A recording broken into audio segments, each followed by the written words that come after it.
Boa noite, irmãos. Que a graça e a paz do nosso querido Salvador Jesus Cristo esteja sobre a nossa vida. Vamos dar início ao nosso momento de estudo. Quero convidar você a curvar a sua cabeça, levar seu pensamento a Deus. Vamos ficar em silêncio, em oração por alguns instantes e depois nós vamos estar orando audível.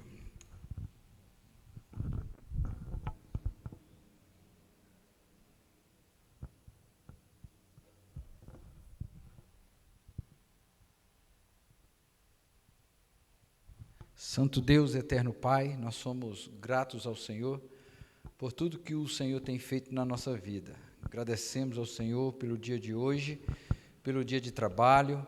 Agradecemos ao Senhor a oportunidade de estarmos na Tua casa nessa noite para poder estudar e aprender a Tua palavra. Pedimos ao Senhor, ó Pai, que o Senhor possa falar ao nosso coração, que o Senhor possa dispensar sobre nós a Tua graça, a Tua misericórdia. Perdoa os nossos pecados, perdoa as nossas falhas e fale conosco, Deus, uma palavra que nós possamos entender, compreender e aplicar no nosso dia a dia. Ajuda-nos, ó Pai, é a nossa oração e fazemos em nome de Jesus. Amém, Senhor. Vamos cantar o hino 71, a dona Vilma escolheu o 71 hoje, nós vamos cantar. Se você puder, coloque-se de pé, nós vamos estar cantando o hino 71.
Amém. Vamos cantar mais um, a escolha dos irmãos? Oi? A Mir não veio hoje, né? Aí vocês ficaram esperando ela aí, tá vendo? 93. Vê se o irmão sabe que 93 é. Dona Vilma ali é uma enciclopédia, sabe tudo, né, Dona Vilma?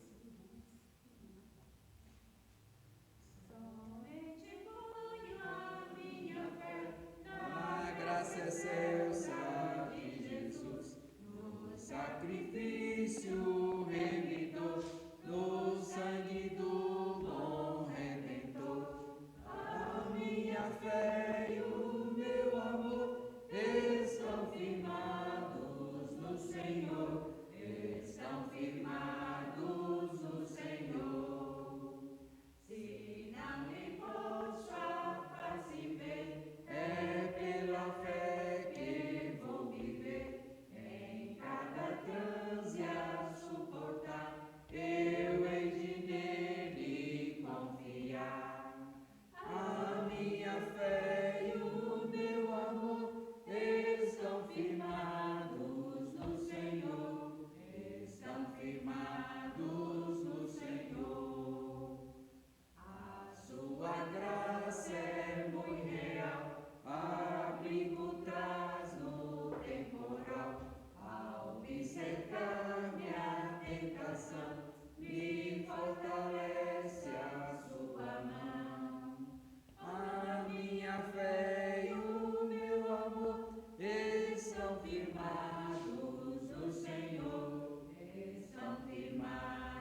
João, o senhor ora por nós?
Amém. Quero convidar você a abrir a sua Bíblia na segunda carta que Paulo escreve aos Coríntios. Nós vamos ler do verso 12 até o capítulo 2, o verso de número 13.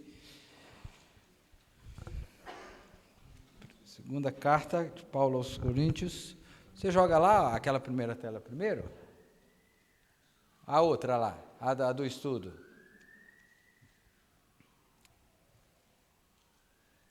Beleza, nós estamos estudando essa lição, essa revista da Didaquê, entre lágrimas e sorriso. E hoje nós vamos entrar na segunda lição, que tem aí como título o desafio das oposições. E Paulo, nesse texto aqui que nós vamos estudar, nós vamos ver, né, que ele está sendo desafiado, está levantou uma oposição, né, dentro da igreja de Corinto, quanto à pessoa de Paulo. E Paulo, então, depois do primeiro capítulo, da primeira lição que nós vimos, agora ele vai passar, então, a responder essa oposição que se levantou contra ele. E aí nós vamos aprender algumas coisas aqui, muito interessante, como que nós podemos, então, resolver o problema da oposição, porque ela existe. Aonde a gente for, a gente vai encontrar imposição, principalmente se nós quisermos viver uma vida condizente com o Evangelho, aí que as oposições vão se levantar. E muitas vezes a gente pensa que a oposição é só de gente de fora, mas infelizmente a oposição algumas vezes ela se apresenta dos de dentro também, interno e externamente. E aí o que nós vamos fazer? Nós vamos chutar o pau da barraca, vamos pôr todo mundo para correr, ficar emburrado com todo mundo? Não.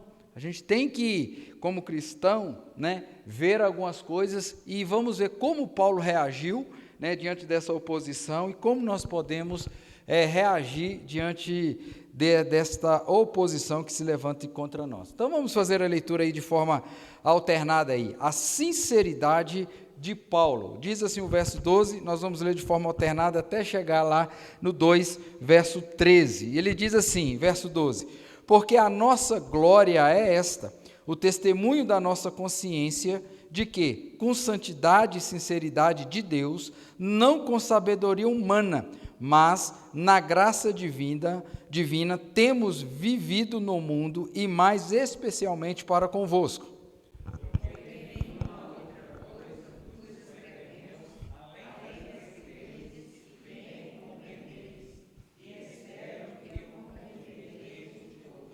Como também já em parte nos compreendestes que somos a vossa glória, como igualmente sois a nossa no dia de Jesus, nosso Senhor.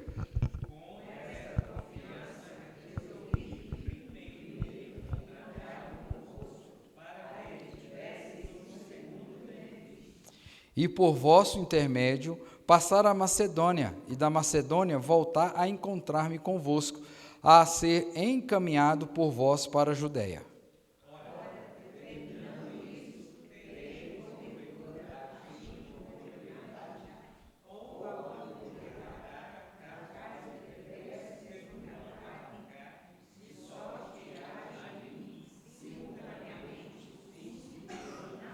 Antes, como Deus é fiel, a nossa palavra para convosco não é sim e não.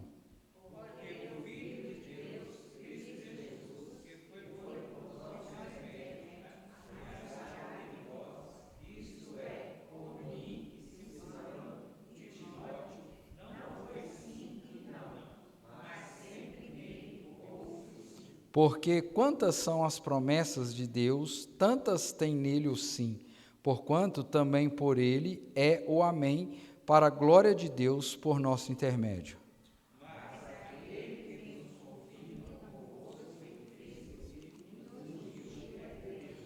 Que também nos selou e nos deu o penhor do Espírito em nosso coração.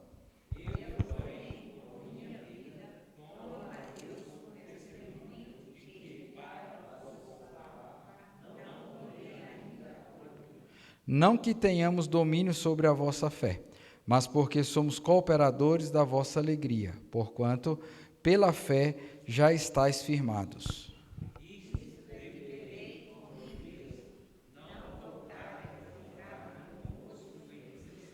Porque se eu vos entristeço, quem me alegrará? Porque se eu vos entristeço, quem me alegrará, senão aquele que está entristecido por mim mesmo?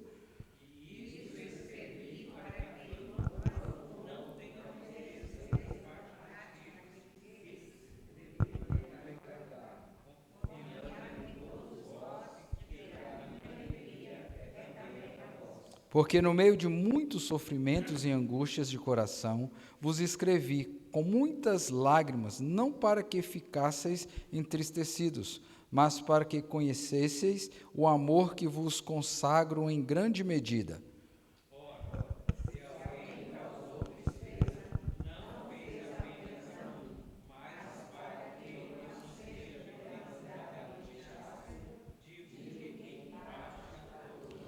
Basta-lhe a punição pela maioria.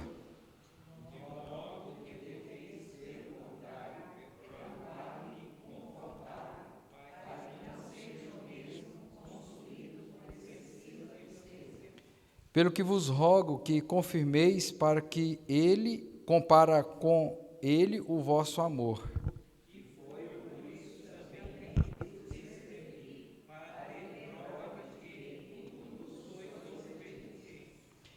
A quem perdoais alguma coisa, também o perdoo, porque de fato o que tenho perdoado, se alguma coisa tenho perdoado, por causa de vós o fiz na presença de Cristo.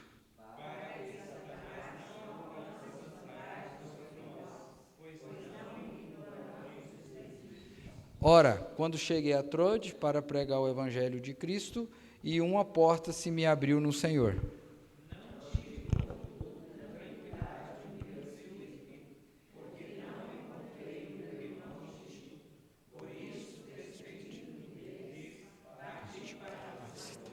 Amém. Vamos orar? Deus, obrigado, Senhor, por mais esse dia. Obrigado por estarmos aqui na Tua casa. Obrigado pela vida de cada irmão, cada família aqui representada. Que o Senhor possa ministrar o nosso coração e possamos, ó Deus, sair daqui convictos daquilo que o Senhor tem para o nosso coração nessa noite. Nos dê, ó Deus, a condição também de aprender a Tua palavra, mas também aplicá-la no nosso dia a dia. Deus, é a nossa oração e fazemos em nome de Jesus. Amém. Muito bem, queridos, então nós vamos caminhando, né, nesse tema aí, nessa temática, né, que, como nós sabemos, a vida cristã, ela é um misto de lágrimas e sorriso, né? Muitas vezes nós vivemos uma vida com muitas, assim, essas lágrimas, porque às vezes queremos fazer as coisas certas, estamos fazendo as coisas certas, e a perseguição vem, a oposição vem, e muitas vezes nós não entendemos, e aí a gente fica triste, a gente chora, mas também nossa vida é uma vida alegre, porque nós sabemos em quem nós temos crido. Sabemos que o próprio Deus, como Paulo vai dizer aqui, em algumas expressões, em algumas palavras bem interessantes, para trazer alegria para nós, a partir do 21 ele vai falar assim: mas aquele que nos confirma convosco em Cristo nos ungiu, é Deus, que também nos selou e nos deu o penhor em nosso coração. Então veja que, mesmo passando por todas essas dificuldades, por todos esses problemas, nós temos a certeza que Cristo nos chamou. E se Ele nos chamou, Ele vai dar condição, porque Ele vai dizer aí, Deus confirma, Cristo ungiu e também selou e foi penhado pelo Espírito Santo. Olha que beleza. Então nós vivemos esse misto, e aí dentro desse contexto nós passamos por várias coisas, e hoje nós vamos ver então que é um desafio das oposições. Então veja você, que não existe vida cristã sem oposição, não existe. Se você está vivendo uma vida assim tranquila, muito cuidado, porque a própria Bíblia vai dizer, se nós configuramos amigo de Deus, naturalmente nós somos inimigo de quem? Não é verdade? Então veja que nós precisamos estar atentos. Não existe vida cristã sem perseguição. Pastor, o senhor me desanimou agora então. E agora o que eu vou fazer?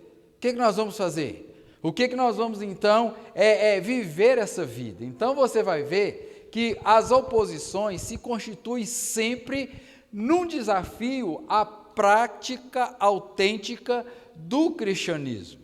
Então, muitas vezes, quando as oposições se levantam contra nós, esse desafio, muitas vezes por não querer enfrentar de frente, não bater de frente, muitas vezes para fazer aquela política da boa vizinhança, muitas vezes o que acontece? As pessoas vão dando um passo atrás, vão deixando, Então veja que é um desafio nós nos posicionarmos quanto àquilo que a Bíblia nos ensina, aquilo que Deus nos ordena.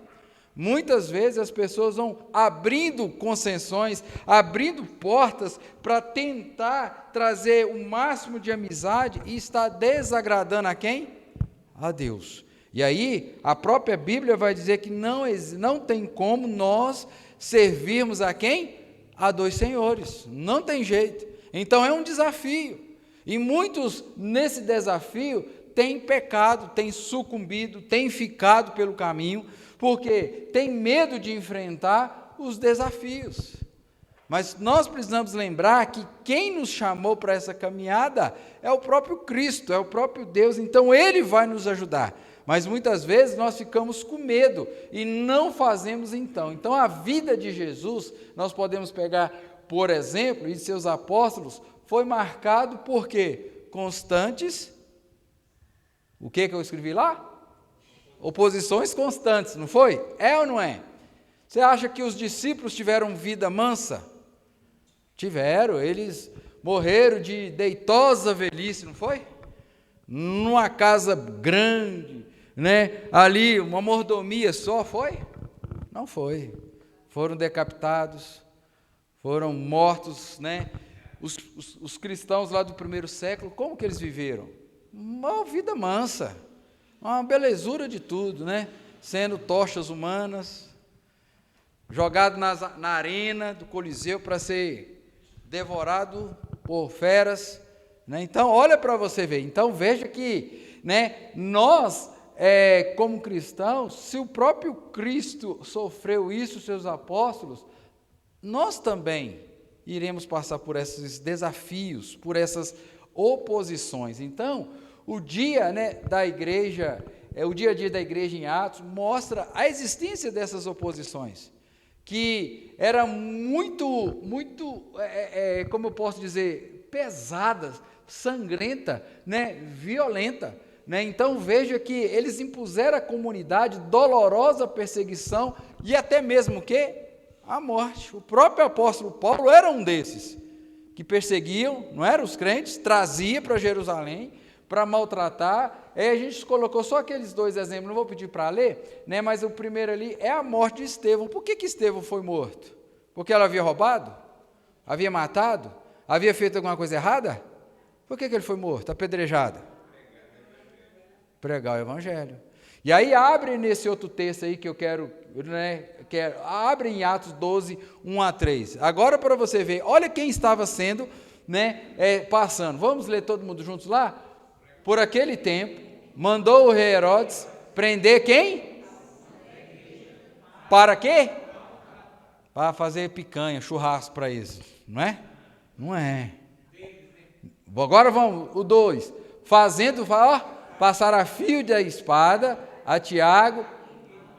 O que é fio da espada? Pentear o cabelo, pôr na régua, né? Matar. E aí, vamos mais, olha lá. Vendo ser isso o quê?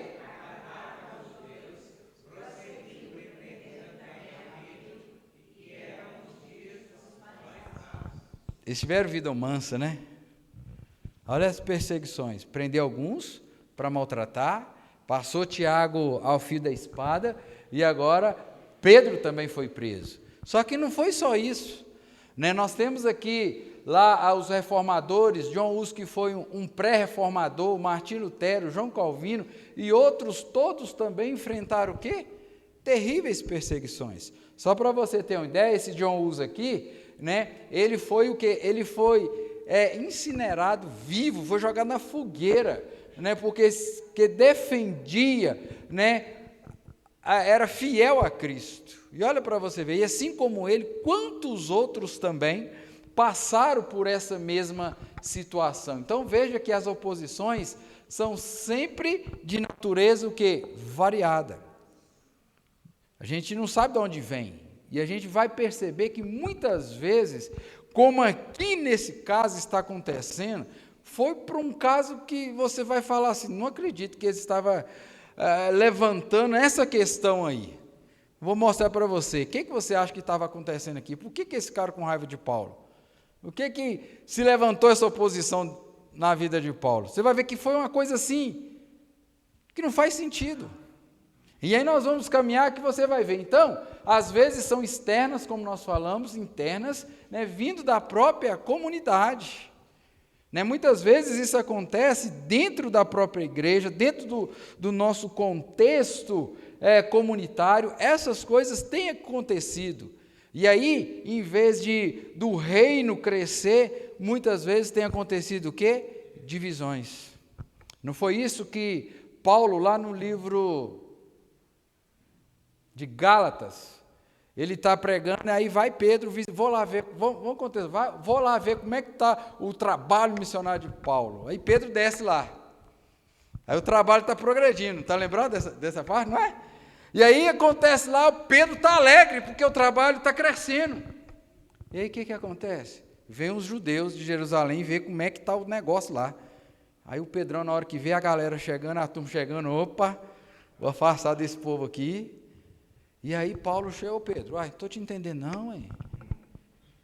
E aí, imagine você, se naquele ali tivesse ali uma briga de cabo de guerra e cada um puxasse para um lado, a igreja naquele momento estaria sendo dividida. Mas olha o que acontece, Pedro reconhece o seu erro, aceita a exortação de Paulo e a igreja cresce. Mas veja que muitas vezes isso não acontece. As oposições se levantam, as coisas acontecem muito pela soberba, muito pela arrogância, muito pela prepotência, muito mais por prazeres pessoais do que em prol do crescimento do reino. Não está vendo aí a briga da igreja quadrangular aí, é só olha aí, ó, a briga que está aí, a igreja quadrangular. Falta de humildade, visão de reino. Gilberto.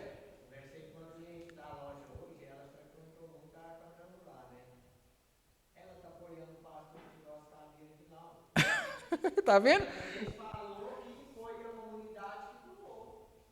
Está vendo? Isso aí a gente vai ver que no final é muito mais uma questão de orgulho, uma questão, né, que envolve muito mais a questão de querer aparecer, de se mostrar, do que em função do próprio reino. Né? Então, olha para você ver, o objetivo do estudo, então, é analisar essas oposições sofridas por Paulo em seu ministério entre os coríntios. Então, nós vamos ver uma breve análise aí, né, como enfrentar esse desafio com a consciência limpa, palavreado coerente, né, que nós vamos ver, demonstração de confiabilidade depositada por Deus em nós, vamos ver o amor e a disposição para o perdão, depois aí as conclusões e as aplicações. Então, no análise do texto aqui, né, nós vamos passar bem rápido para você entender. Então, o relacionamento aí de Paulo com os cristãos de Corinto aconteceu por um bom período, provavelmente aí entre o ano 50 a 57 depois de Cristo, né? Então, a leitura das duas cartas que o apóstolo escreveu a essa igreja mostra que a relação teve muitos momentos de tensões, que Paulo escreve de forma bem enérgica para com eles, né? Para as coisas que estavam acontecendo ali com aquela igreja. Então, nós vamos, né, no texto aí que a gente leu, nesse trecho aí, Paulo vai demonstrar ter consciência que havia críticas a seu caráter e a forma de atuar. Ele vai perceber isso, então ele escreve aqui para justamente justificar ou mostrar para eles que não era nada daquilo que estava se levantando, que estava falando dele. Então, depois de uma palavra inicial que nós vimos na semana passada, onde ele dá graças a Deus pelo conforto divino e nos desafia a também do mesmo consolo que nós somos consolados por Deus, que devemos consolar uns aos outros, agora então ele vai defender a sua integridade pessoal. Ele então está sendo atacado, ele está sendo então difamado. Então ele vai escrever ali o verso 12 e o verso 14, ele vai trazer isso para nós, ele vai trazer essa ideia, né, da justificação que ele está dando. E depois ele justifica-se quanto à mudança de plano sobre a sua viagem a Corinto. Então veja que o problema aqui está acontecendo porque ele falou, eu vou mostrar, né, que ele falou que iria passar lá numa determinada situação e no meio dessa situação ele mudou. Então assim, eu vou ir primeiro, depois eu vou Macedônia. Não, eu resolvi agora, eu vou ir primeiro, depois eu vou Macedônia. E aí os caras estavam falando então, os irmãos, esse aí que no capítulo 2, no verso de número 5, que vai levantar contra ele, porque olha o que ele fala no verso 5, no capítulo 2, ora, se alguém causou tristeza, então alguém estava entristecendo o apóstolo Paulo lá. Alguém estava levantando essa oposição contra ele. Então olha o que ele fala, ora, se alguém causou tristeza, não fez apenas Então alguém estava fazendo alguma coisa que estava trazendo tristeza a ele, e os demais irmãos que sabia que aquilo que estava falando de Paulo não era o quê? Não era verdade. Então estava acontecendo um desajuste lá. Então vamos lá. Então finalmente ele oferece e ensina o perdão ao seu sofredor. Olha a lição que ele ensina. Ele está sendo perseguido, ele está sendo acusado, né? Ele justifica e depois, olha o ensinamento que ele traz para nós. Ele ensina o perdão. Ah, se fosse conosco, bem feito. Agora você vai ficar aí. Você não fez isso comigo? Agora aprende. Não é que muitas vezes nós fazemos assim? Quando alguém se levanta contra nós e a gente vê todas as coisas, depois fica provado por A mais B que não foi aquilo que aconteceu. E aí na hora de nós apaziguar, e olha o estrago que isso faz, queridos. Olha como ele termina aqui no verso 11. Para que Satanás não alcance vantagem sobre quem? Sobre nós. Olha para você ver o que acontece. Quando existe essas coisas acontecendo dentro da igreja, é o reino que está sendo crescido? É a glória de Deus que está sendo evidenciada? Não é. Pode reparar que a maioria das igrejas, que há separação, que há divisão, ela acontece por causa de quê? E olha para você ver, eu nunca vi, o reverendo Manuel está aqui, às vezes pode ter outra visão, uma igreja que nasce divisão prosperar. É um trem mirrado, é um trem empurrado, é um trem assim, sabe, que não vai para frente.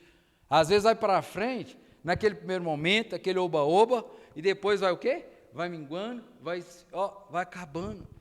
Então, olha para você ver que é isso que o inimigo muitas vezes tem feito, semeado uma pitadinha de contenda e aquilo estraga. Por isso a Bíblia nos orienta, queridos, nós precisamos estar vigilantes todo o tempo.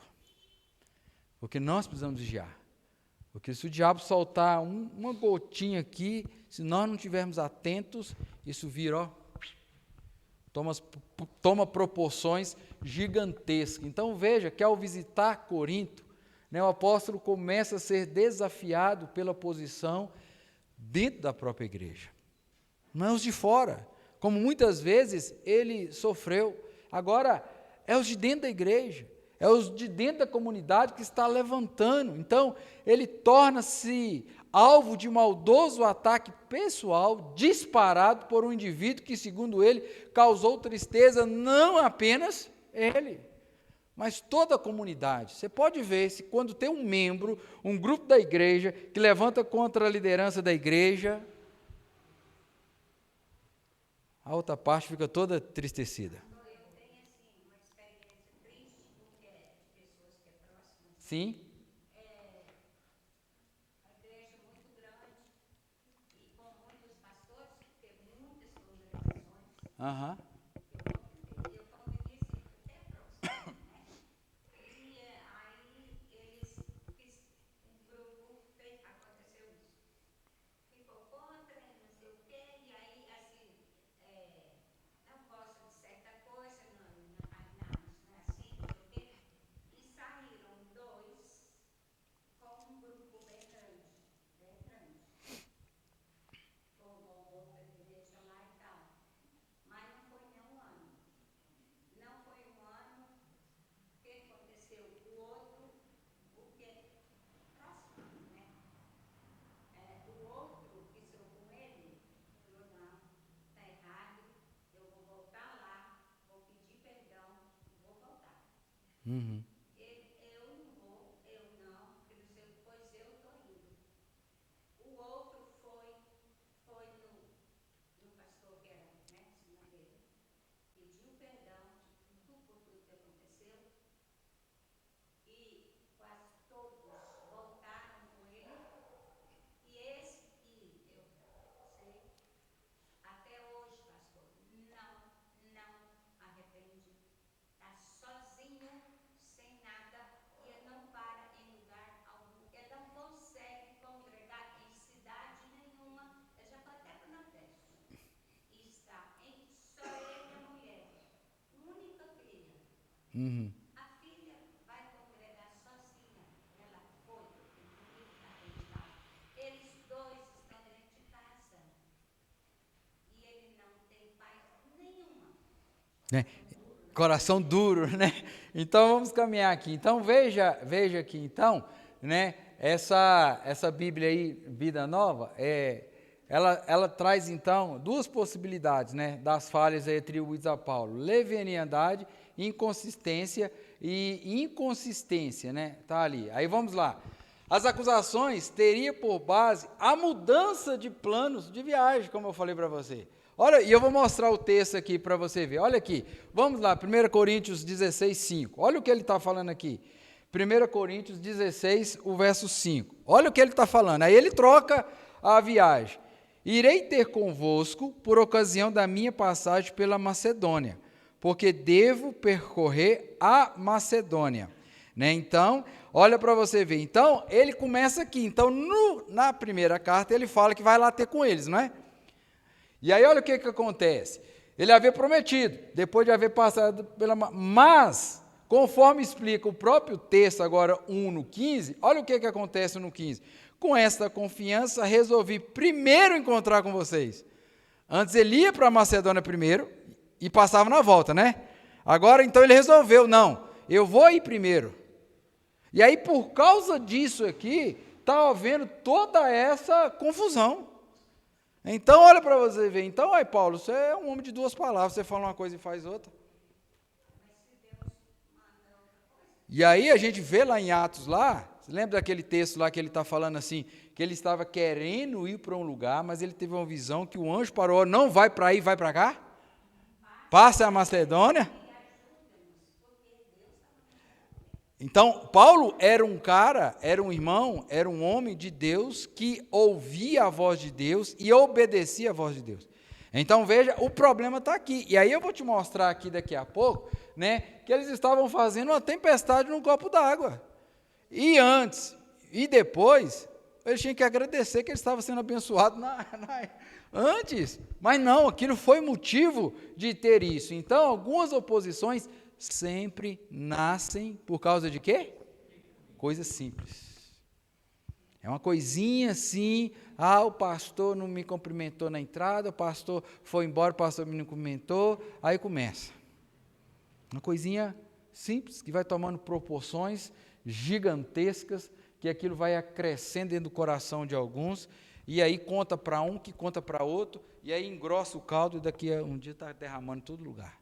Então, veja que muitas vezes isso acontece. Então, Paulo afirma enfaticamente que não é homem de duas palavras. E vai além, ele toma Deus como testemunha. Não, eu não sou assim. E aí parece, então, que ele achava que se a autenticidade da sua palavra sobre os planos aí estava trazendo coisas para ser questionada, ele também pensa que a mensagem que ele está pregando, então, agora a mensagem também não vai ser questionada, porque ele está vivendo de um jeito, pregando de outro. Aí ele fala para nós aí no verso 19, porque o Filho de Deus, Cristo Jesus, que foi por nosso intermédio anunciado entre vós, isto é, por mim e Silvano, né, e Timóteo, não foi sim e não, mas sempre nele houve o que ele está falando, a palavra de Deus, ela é verdadeira. Então, olha que ele está preocupado agora, então, que eles estão associando, então, essa oposição aí com a palavra de Deus. Então, ele vai escrevendo, então, justamente preocupado, porque quem ama o Evangelho, quando o Evangelho é atacado, o que ele faz? Ele defende o Evangelho. É ou não é? Mas quem não tem compromisso com o Evangelho, é igual a parábola do ladrão e o salteador. Né, do pastor, do bom pastor e o salteador, né? O falso pastor. Por quê? O bom pastor, quando a ovelha está em perigo, o que ele faz? O mau pastor, quando vê o perigo na ovelha, o que ele faz? Ele dá o pé. Então, veja aqui, Paulo está preocupado com a pessoa dele, mas também está preocupado com o quê? Com o evangelho, com a veracidade de quem? Da palavra do evangelho. Porque é justamente isso que começa. E aí nós vamos ver que o desejo de Paulo era a paz da igreja, pois desejava ver reconciliação, restaurando a vida da comunidade. Então, por isso exorta os coríntios, né, a reafirmarem seu amor pelo ofensor. Você vê que no verso 5, no capítulo 2, aquele moço estava trazendo tristeza não somente para Paulo, mas para uma parte da igreja. Então havia um problema. Então o desejo dele também era que eles perdoassem ali, houvesse aquilo que a dona Maria Geralda falou, o reconhecimento, voltasse, né, para voltar à comunhão da igreja. Então, e justamente porque anulando assim qualquer possibilidade de ataque de Satanás sobre a igreja da congregação por meio desta questão. Então é muito sério isso. Porque a gente vai abrindo concessões, abrindo brechas, que é nessas brechas que o inimigo vai entrar para destruir.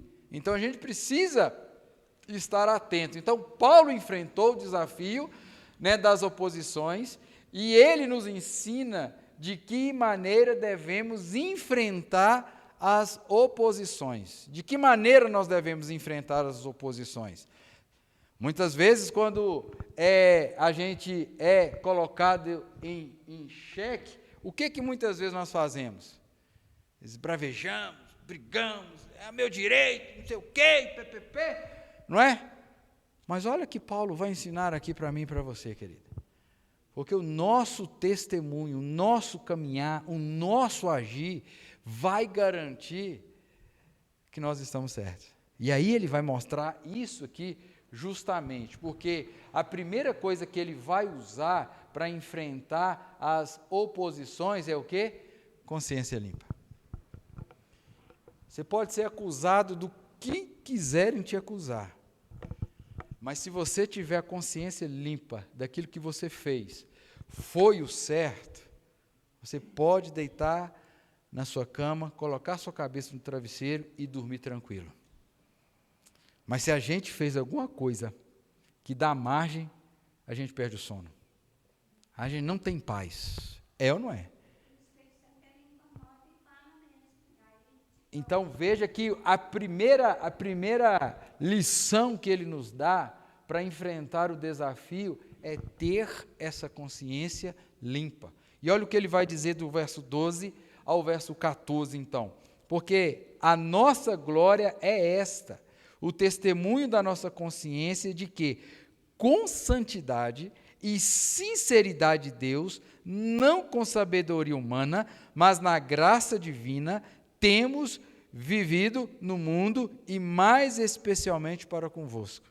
Ele tem a consciência tranquila, que aquilo que ele está fazendo, aquilo que ele fez, está em sintonia com a sinceridade, com a santidade, não é por aquilo que ele quer fazer, como ele diz aqui, né, sabedoria humana, mas pela graça divina. Então ele tem consciência que aquilo que ele está fazendo, ele está obedecendo a quem? A Deus.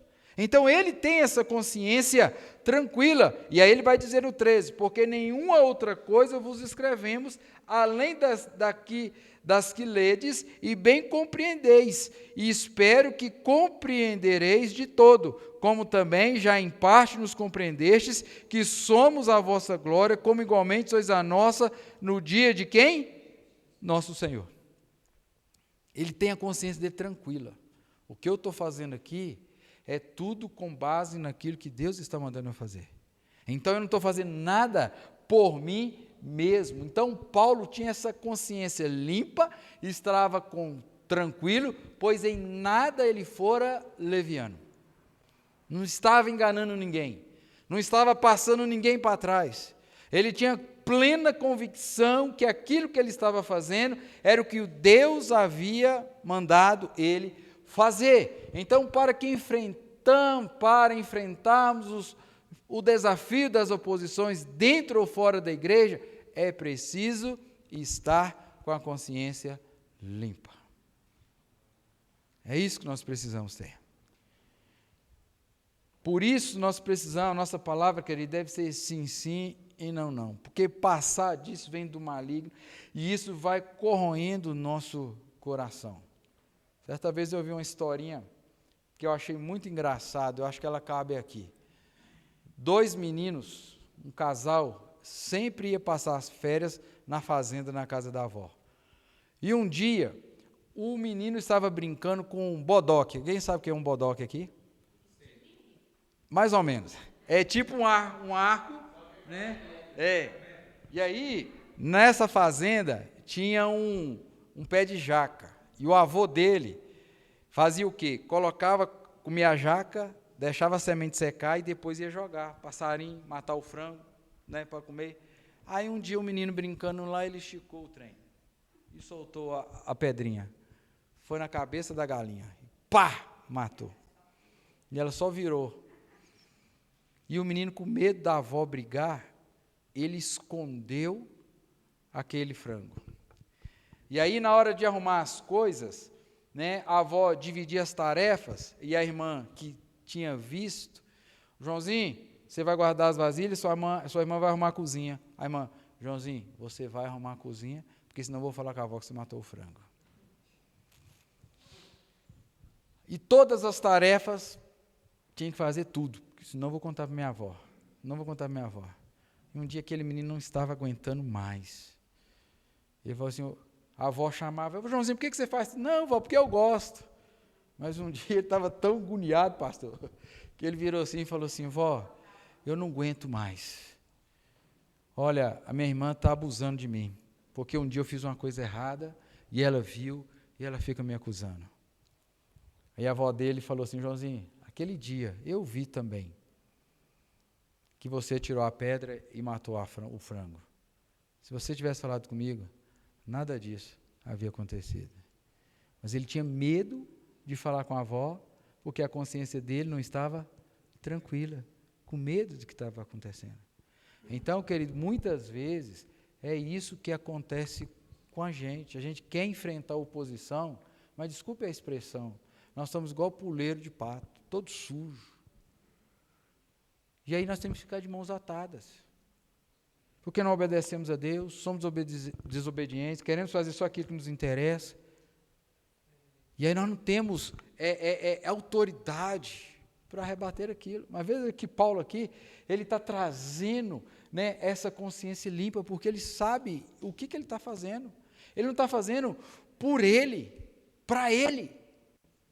Não é por carne, mas não é por sabedoria humana, mas é pela graça divina. Então ele mostra para nós, né, por meio de um viver santo e sincero diante de Deus, Paulo estava consciente de que não estava enganando ninguém. No verso 12 ele vai falar, né, na nossa consciência de que com santidade e sinceridade. Então ele tinha consciência do que ele estava fazendo, né? E aí sempre se comportando de modo exemplar, pôde defender. Olha o que ele vai falar lá no 2 e agora no verso 17. Olha o que ele vai falar. Porque nós não estamos como tantos outros, mercadejando a palavra de Deus. Antes, em Cristo, que falamos na presença de Deus com o quê? Sinceridade e da parte do próprio Deus. Está vendo o que ele está trazendo? Olha que tem muita gente que fala que é crente, mas o testemunho é pior do que o não crente. E aí como que vai acontecer então?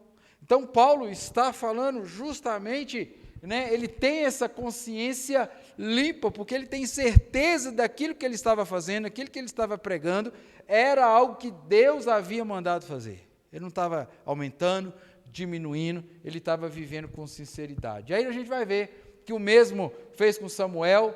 Olha, abre lá para você ver esse texto aí. Pode pôr lá na tela, lá, o Arthur? Né? A consciência estava tranquila a ponto, né, que Samuel falou assim, eu tenho alguma coisa que eu fiz de errado com vocês? Fala aí que eu vou restituir. Olha lá, vamos ler lá, você me ajudar aí? Então...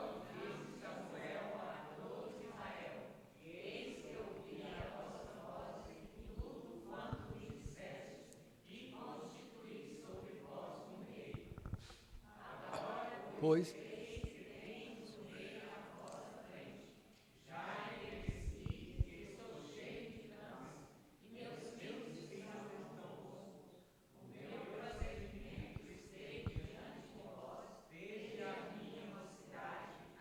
Então, peraí, segura aí.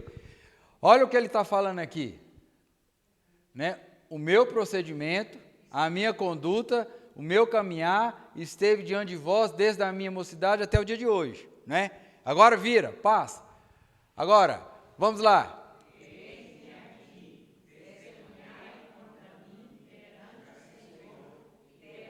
O seu ungido, de quem tomei o boi, de quem tomei o jumento, a quem defraudei, a quem oprimi, e das mãos de quem aceitei suborno para... Então ele fala, agora vira, olha lá, olha aqui, em nada,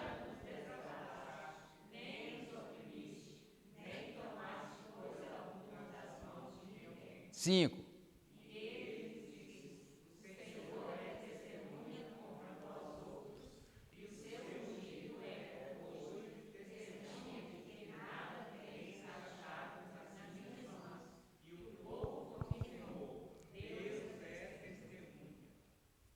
Benção, não é? Consciência limpa. Quer ver outro personagem? Daniel 6,4. Abre aí. Daniel 6,4. Olha também que se não foi a mesma coisa. Pode pular Daniel 6,4 para mim. Vamos lá? Então, os presidentes e os sátrapas procuravam o quê?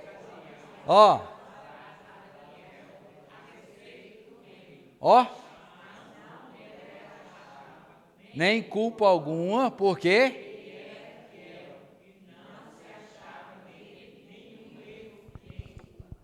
consciência o quê? Tranquila, né? Estava fazendo a coisa certa. Então, veja, a integridade pessoal foi usada por Paulo na luta contra os seus opositores.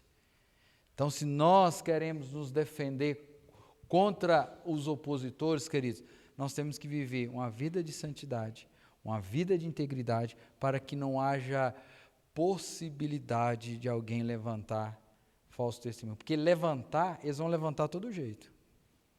É ou não é?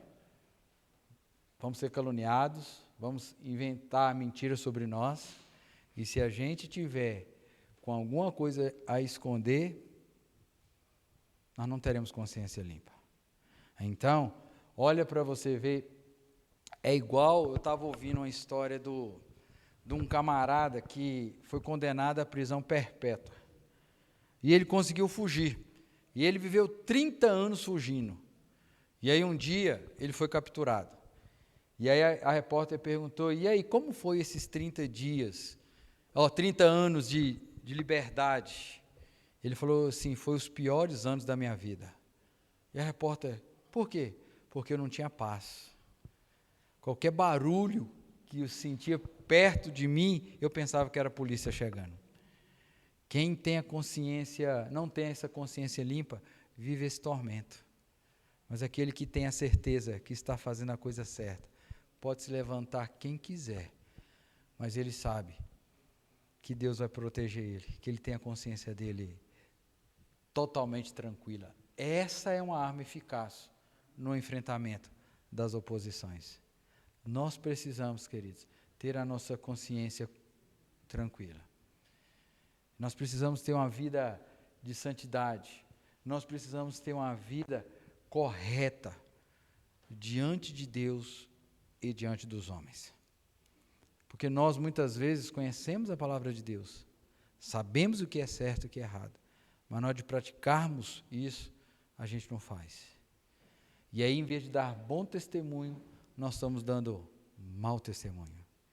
E aí vai dando margem para que o inimigo, como ele fala aí, né, no verso 11, aí dando ferramenta, dando possibilidade, dando arma para que o inimigo possa se levantar contra a igreja e contra nós mesmos. Então, a primeira coisa que ele nos ensina é que nós devemos ter essa consciência limpa. A segunda coisa que ele vai mostrar para nós, né, é o palavreado coerente. Então, se você olhar do verso 15 aí até o verso de número 20, é justamente isso que ele vai explicar, né, essa questão da mudança. Então, o opositor de Paulo em Corinto começou a questionar a veracidade das suas palavras. Paulo, você é um mentiroso.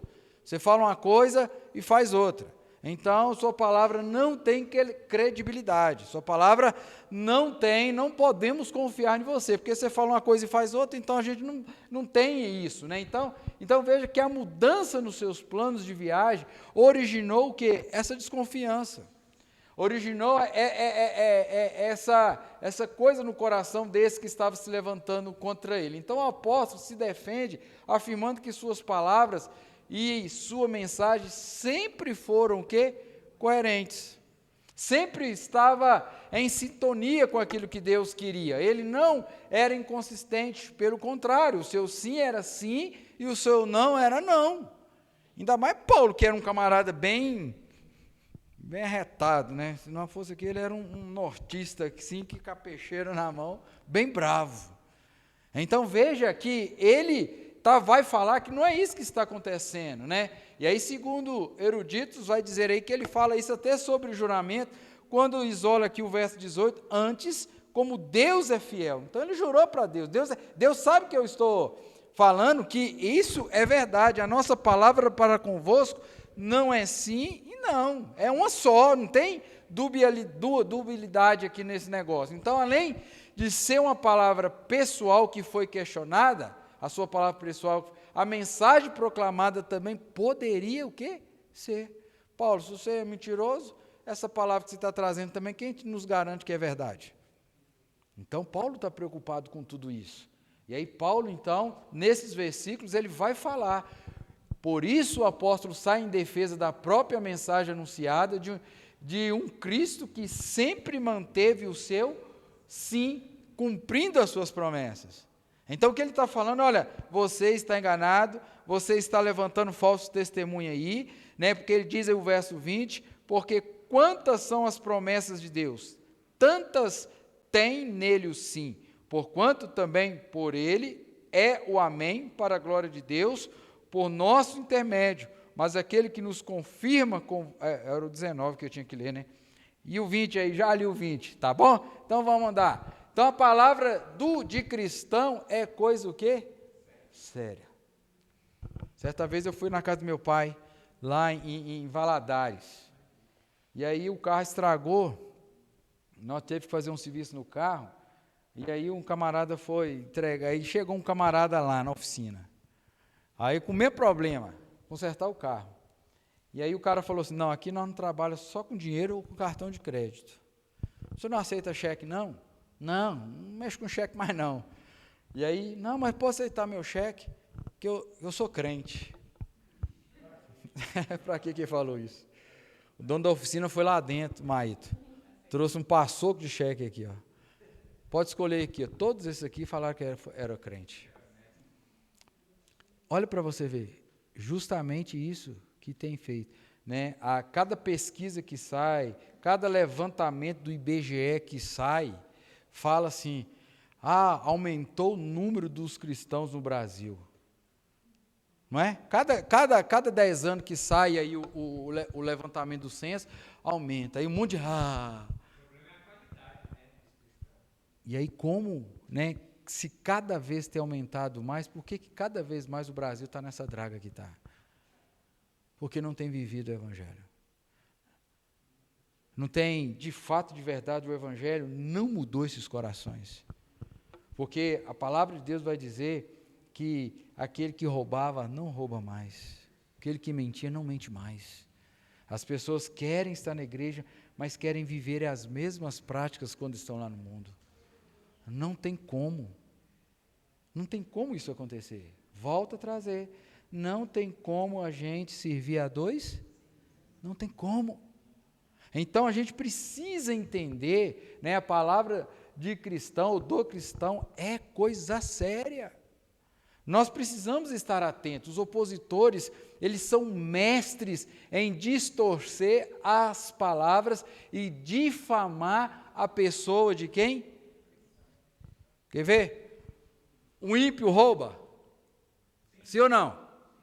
O cristão também pode roubar? Mas quando vai para a mídia, qual que é mais avolumada? Não é?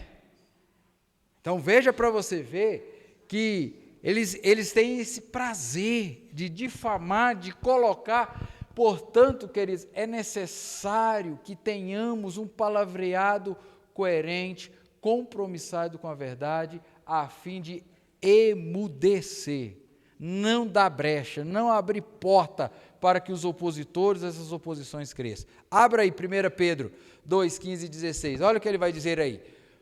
Vamos lá? Porque assim...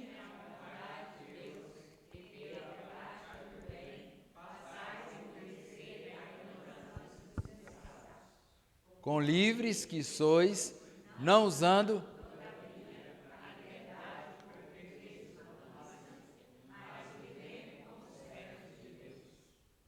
Nós precisamos ser assim. Nós precisamos, né, o palavreado nosso deve ser coerente. Mas aí nós olhamos para a Bíblia, muitas vezes, nós nos encontramos lá no Salmo 1. Fica andando com aquele tipo de gente, né, nas rodinhas de piada lá do serviço, da faculdade, no meio da turma lá, as mais pesadas é dos crentes. O cara conta uma piada horrorosa lá, quem que é o primeiro a rir? É o danado crente. Tá rindo, né? Mas vê se não é, para você ver. Quem é que está lá lambuzando o pecado lá? Quem deveria estar errado, não pode ser assim. A gente está lá fomentando esses camaradas, aplaudindo. Não anda, não se assenta. Aí está lá, batendo palma, rindo, contando piada também. Aí chega, aí aprende lá e vem para os crentes aqui. Aí está a rodinha só de crente. Eu vou contar uma piada aqui para você. Aí pá, solta a bomba lá. É ou não é?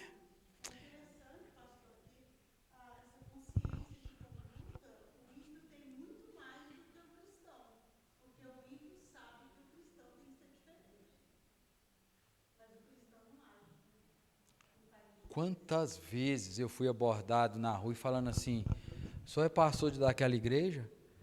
Aí o abençoado fala assim, sou. Aí eu falo, né, eu sou daquela igreja. Aí ele fala assim, lá naquela igreja, pastor, fulano de tal é mesmo daquela igreja ainda? Eu fico até com medo de falar que é. Eu não sei se eu faço né, mas eu não falo, eu não conheço. Aí eu falo assim, lá da minha igreja. Pois é, pastor, enquanto aquele abençoado estiver lá, eu não vou na sua igreja. Por quê, meu irmão? Não, lá, pastor, olha aqui, ó, o tanto que esse cara está me devendo aqui. Ó. Meu irmão, nós precisamos estar atento, nossa palavra, o nosso testemunho. Né? A gente tem que falar assim, tem gente que vem aqui na igreja, vai lá fora, bate na mulher, bate nos meninos, espanca não sei o quê, lá no serviço dá mau testemunho, é mentiroso. E aí como que fala? Olha para você ver, aí não tem jeito. Se os opositores, que já gostam já do mal feito, e vê essa disparidade no crente, aí que eles vão caindo. Mas não é isso que Paulo... E olha para você ver, quantas vezes o Senhor Jesus foi indagado por certas coisas, mas por ele posicionar firme os seus adversários, tem jeito com esse homem não, deixa ir para lá. Nosso Senhor Jesus Cristo enfrentou muito bem os seus adversários, com palavreado sério, coerente, fazendo-os calar. Então nós precisamos saber disso, queridos. Nós precisamos nos posicionar. Muitas vezes nós temos medo de levantar a bandeira do Evangelho e dizer assim, eu vou ficar sozinho, ninguém vai ficar comigo. O que a Bíblia fala? Seu pai, sua mãe te abandonar. Olha aí, e a gente fica com medo. Não, pastor, o senhor sabe como é que é, né? Eu vou ficar sozinho, querido, você e Deus é maior do que todo o resto do mundo, do inferno inteiro. Nós precisamos tomar essa posição. Depois, vou terminar, tá? Porque semana que vem eu estou de férias, vou conversar com o Manuel ali, já vou dar a missão para ele, se ele quiser continuar a lição 3 e a 4, se ele tiver disponibilidade. Deixa eu terminar aqui. Então, olha para você ver, a terceira coisa que ele vai nos ensinar é isso. Para enfrentar esse desafio, nós precisamos ter confiança naquilo que Deus fez por nós. E aí ele vai descrever o verso 21 e 24 aí, ele vai trazer algumas palavras que nós precisamos ter a consciência disso para enfrentar essas oposições. Olha para você ver. Essa foi a resposta de Paulo aos que ele atribui inconstância, por causa das mudanças dos planos da viagem. A obra de Deus em sua vida garantia a confiabilidade de tudo que ele dizia. E aí olha para você ver que interessante, nesses 2 versos aqui, ele vai trazer quatro palavras que comprovam a natureza da obra de Deus em nós. Primeiro, ele vai usar, a primeira palavra é confirmar, verso de número 20 aí, ele vai dizer assim, 21, mas aquele que nos confirma. Quem nos confirma? Ele vai dizer lá, mas aquele que nos confirma convosco em Cristo. Isso indica o fortalecimento dado pelo Senhor. Ele nos fortalece e nos confirma para que sejamos dignos de sua confiança. Você tem certeza que Cristo te chamou dentre os mortos para a vida eterna? Você tem certeza que o Senhor tem poder para perdoar os seus pecados? Para te fazer um novo homem, uma nova criatura? Tem ou não tem? Então veja o que ele está falando, isso indica fortalecimento. Então foi Deus. Quem Deus chama, Deus deixa a mercê. Quem Deus chama, Deus capacita. Não tem uma música que canta aqui de vez em quando? Né? O dia do meu aniversário, eles gostam de cantar essa música, né? Dia do quando Deus chama, Deus capacita. Não é, Rafael? Como é que é aquela música, você lembra? Quando Deus escolhe alguém, é essa daí mesmo. Não é? Quando Deus, se tem certeza que Deus te escolheu, querido, pode ir para cima, que Deus vai estar com você.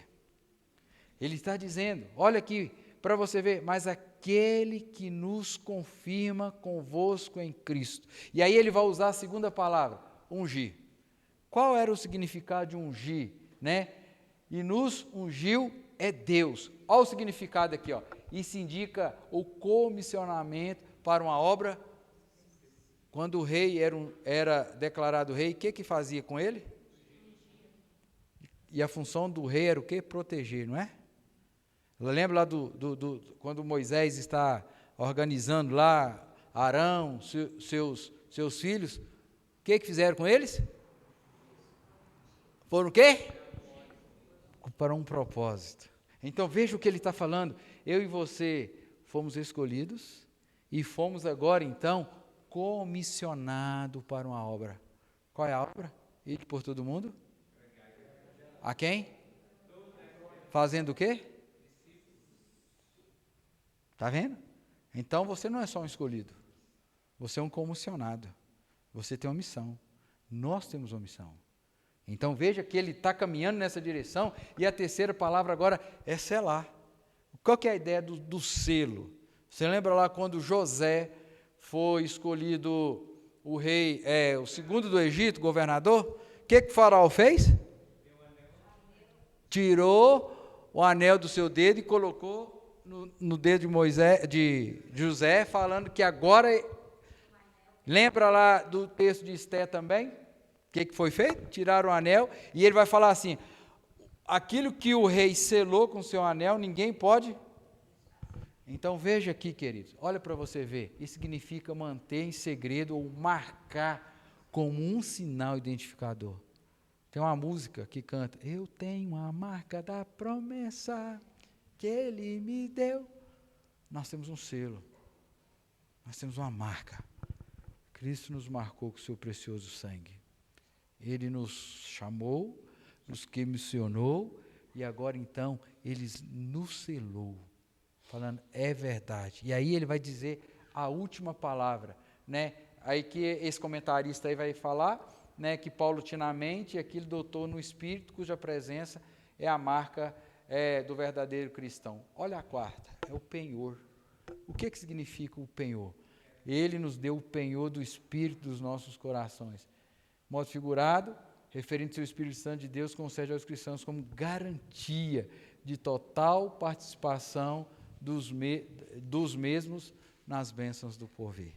Não é isso que ele vai falar lá em Efésios? Que o Espírito é o penhor, é a garantia. Quando, né, antigamente fazia lá na caixa, né, você pegava sua joia, seu brinco de ouro, seu cordão de ouro, levava lá, né, no gabinete lá, o avalista avaliava, quero 10 mil. Não, essa joia sua aqui só dá 5 mil. Não, então leva 5 mil e eu vou vir pagar para resgatar. Era a garantia que o banco ia receber o empréstimo que ele estava te dando. E olha para você ver agora. Então o que ele está falando? Ele está falando justamente isso, né? E também nos selou e nos deu o penhor do Espírito em nosso coração. Ele está dizendo, querido, nós podemos sim enfrentar essa oposição, esse desafio, sabendo que Deus está do nosso lado.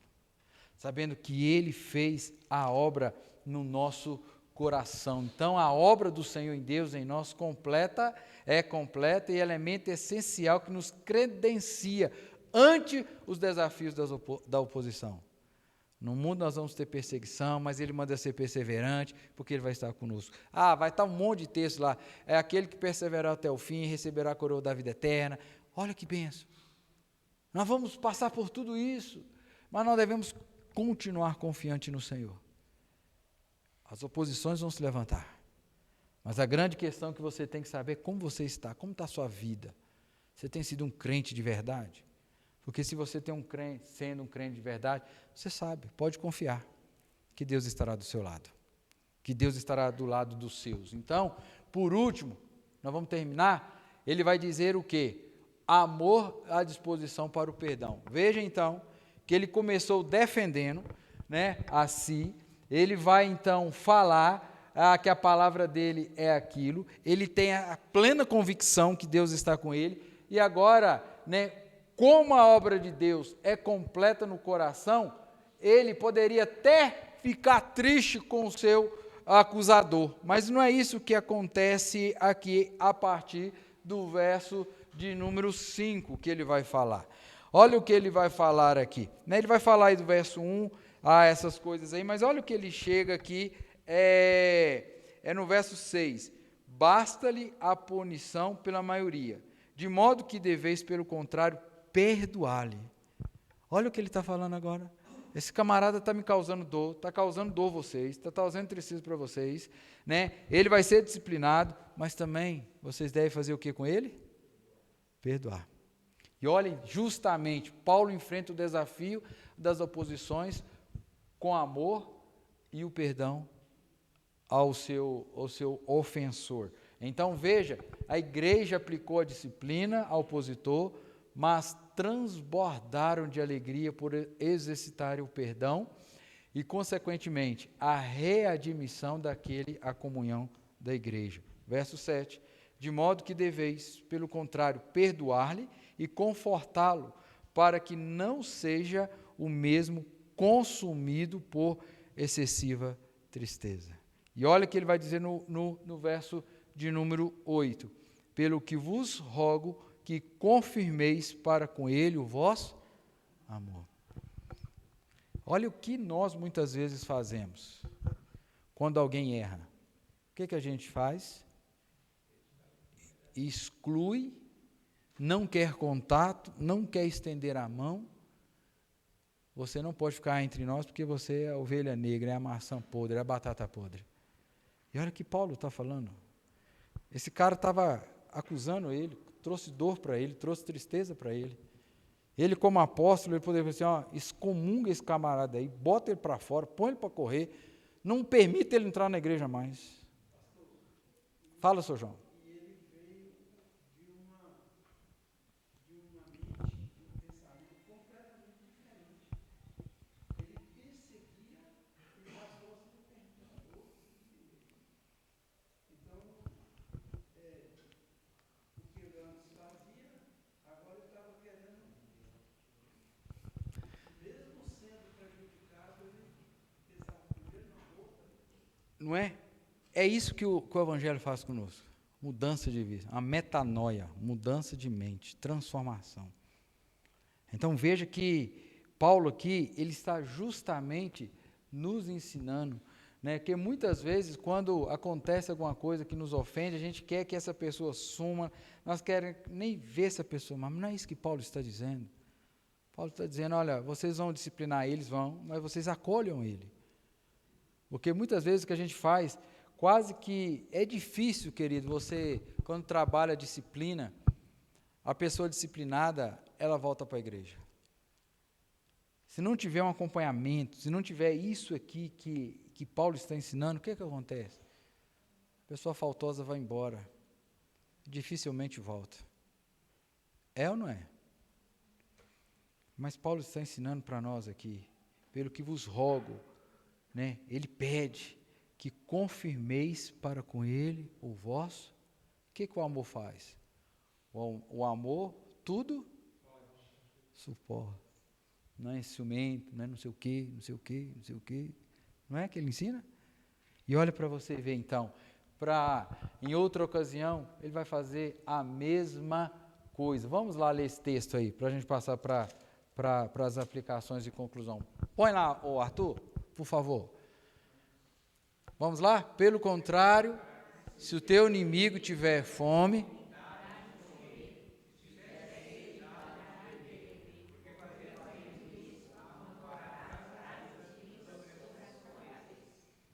não te deixes vencer do mal, mas não é isso que ele está ensinando? E será que a gente muitas vezes faz isso?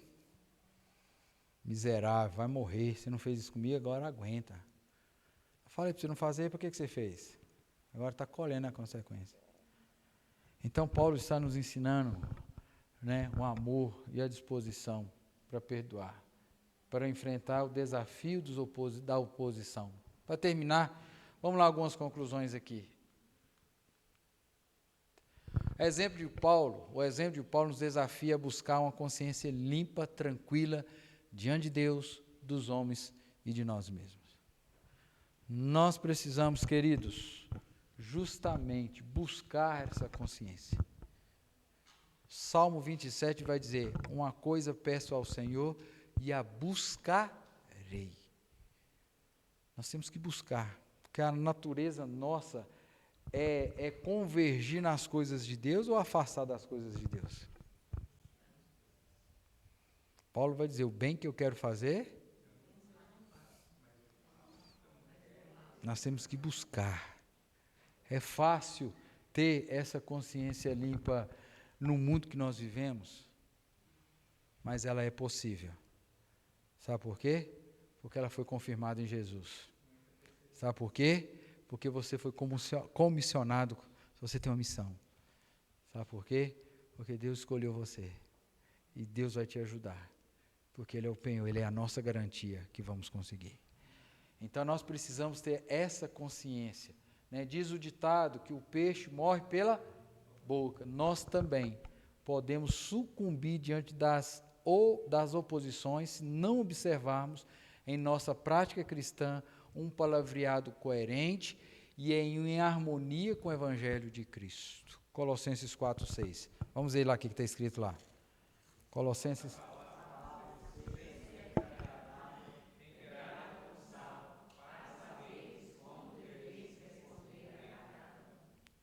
Amém? Essa deve ser a nossa vida. Vamos um pouquinho, né? E o Espírito de Deus que confirma e unge aqueles que creem, e a presença do Espírito que autentica e sela a missão e a mensagem de cada um. Então veja que Paulo está nos ensinando. E por último, acho que acabou a pilha, Arthur, passa para mim, vê se tem. Por último esse, vamos lá? A obra de Deus em nós. Autentica nossas palavras.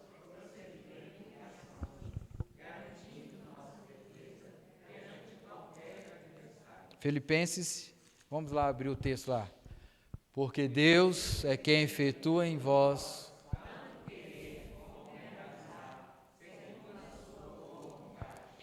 Amém? Quero terminar dizendo a você, querido, oposições todos nós vamos ter. Todos nós vamos passar por oposições. E é um desafio trabalhar com essas oposições. Porque muitas vezes nós, diante dos levantes, das acusações que nós sofremos, nós queremos tratar a ferro e fogo. Nós, muitas vezes, damos lugar para que essas coisas aconteçam. Então, que eu e você, no nome de Jesus, nós possamos, então, procurar ter essa mente limpa. E como nós vamos ter essa mente limpa? Meditando na palavra do Senhor, enchendo a nossa mente das coisas do Senhor. Como que nós vamos fazer a diferença, queridos? Como nós vamos fazer isso?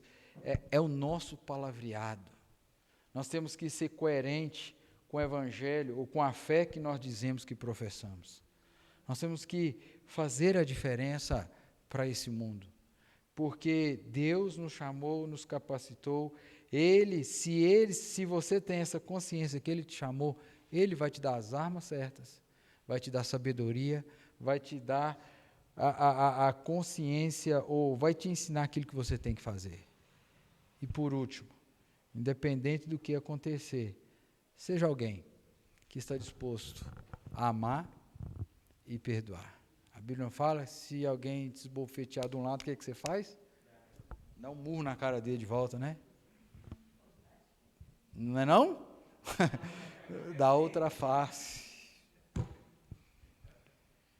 Lembra que eu e você, todos os dias, queridos, nós intentamos contra Deus. Nós pecamos contra Deus. Mas Deus é misericordioso. Ele perdoa. Ele nos ama. Então, que o Senhor nos ajude.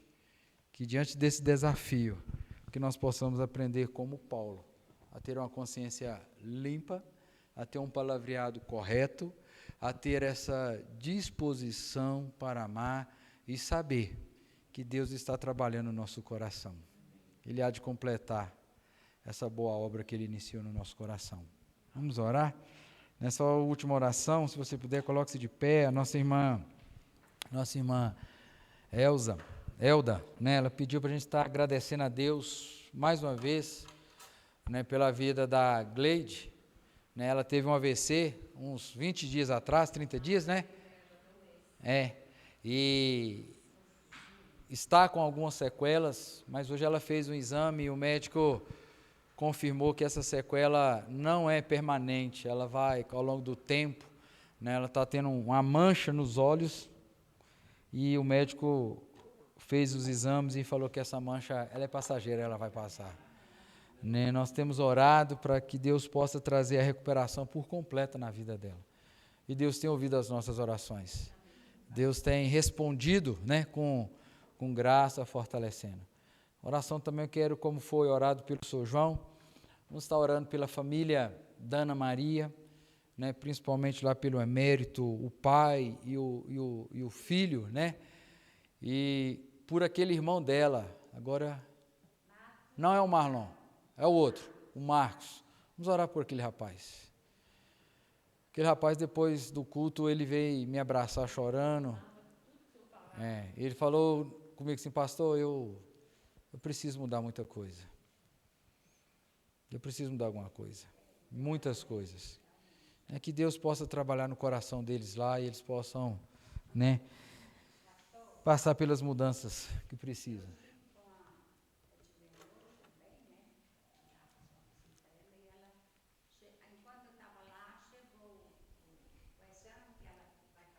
Uhum. No braço para ver se há possibilidade de mudar aquele treino. Catéter.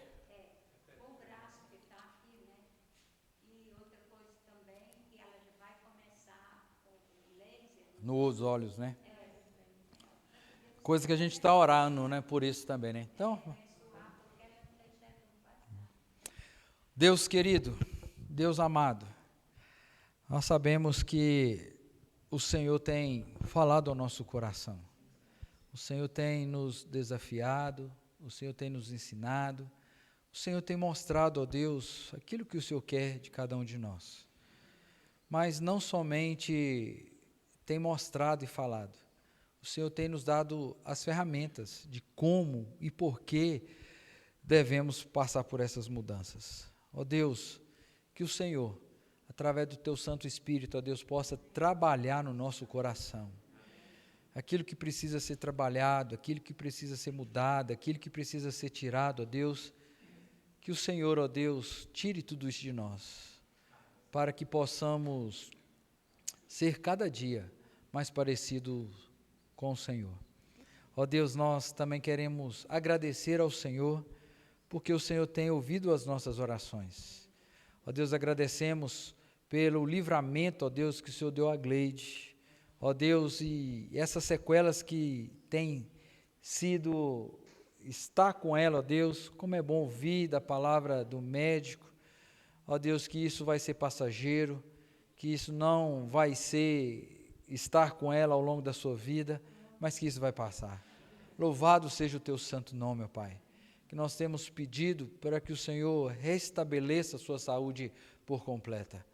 E dia após dia, isso tem acontecido na vida dela. Louvado seja o teu santo nome.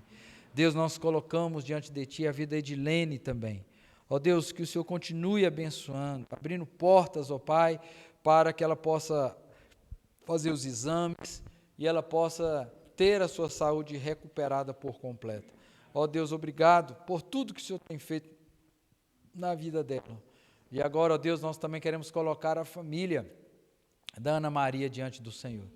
Pai querido, que o Senhor traga o consolo a dona Avelina, o emérito, o esposo, o emérito Júnior, ó Deus, a Priscila, o Flávio, os irmãos, ó Deus. Ó Pai querido, console o coração daqueles amigos nossos, dos irmãos em Cristo. Ó Deus, que eles possam olhar para a vida da Ana Maria, pelo legado que ela deixou, pela fé, ó Deus, que ela manteve até nos seus últimos dias. Que isso seja exemplo para a família e eles possam se render ao senhorio do Senhor. Ó Deus, abençoa a nossa igreja. Ó Deus, desperte a nossa igreja para o aprendizado da palavra do Senhor. Mas eu quero também, ó Deus, pedir ao Senhor que não fique somente no campo da intelectualidade, da mente, que tudo que aprendemos possa descer para o nosso coração e arder no nosso coração, ó Deus, o desejo de mudança, de transformações, de aplicação da Tua palavra na nossa vida. Ó Deus, é a nossa oração e nós a fazemos em nome de Jesus. Amém, amém e amém. Queridos, nós estamos encerrando, que Deus abençoe você, te leve em paz, tenha uma noite de paz e prepare você para o dia de amanhã. Vão na paz.